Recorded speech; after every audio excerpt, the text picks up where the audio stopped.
Good evening. And on behalf of the Marine Corps Association, I want to welcome you to our program this evening. A salute to all those that have served in Iraq and Afghanistan as veterans. Thank you. Let me introduce to you the Assistant Commandant of the Marines, Joe Dunford.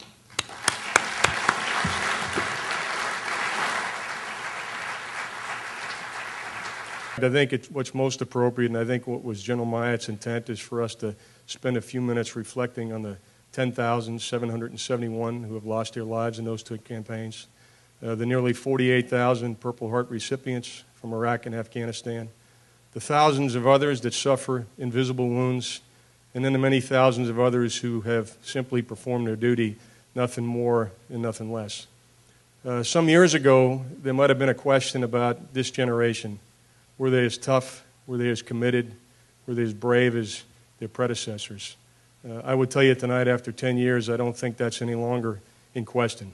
Ladies and gentlemen, the story of Iraq and Afghanistan is the story of men and women like Brian McPhillips and Timothy Tardif and Matt Lampert and Matt Lynch and so many others. And all the things that were done in Iraq, from taking down a despot to providing hope to the Iraqi people. You know, sometimes that's attributed to new counterinsurgency manuals or generalship in Baghdad, or maybe an awakening by sheikhs.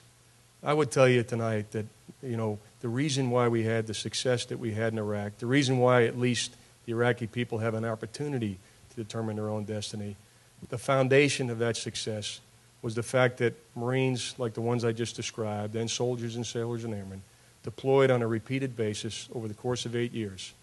I was back at Christmas this year. You know, we have 15,000 effective Afghan security forces, increasingly capable, and many beginning to conduct operations independently in the Helmand province. There is about 108 schools open with thousands of young boys and girls going to school in the Helmand province today. There's roads built, there's towns open. 6 or 8 of the cities now, the towns have been turned over to the Afghans. Marines are now in a position of overwatch. Afghans have assumed complete control. And so at the tactical level, I can tell you there's been extraordinary success over the past 4 years. And again, it's because of actions like the Marines I just described and so many thousands of others. But the other thing that's really important is we're trying to reach out to the Marine Corps Network and frankly the American people to make sure that when people come back to Keokuk or Chicago, Illinois, or Los Angeles or San Francisco, there's somebody there that can help them out, that can mentor them, that can teach them, that can coach them, and help them in that transition. I mean, it makes me so proud as some individuals that I've served with here that were lieutenants on active duty when I knew them, and now they've all gone back and they've gone to Harvard Business School or Cornell, or they got their own business they've started up, or they've been successful in some other endeavor. And those kind of individuals are the ones that are actually the key to success.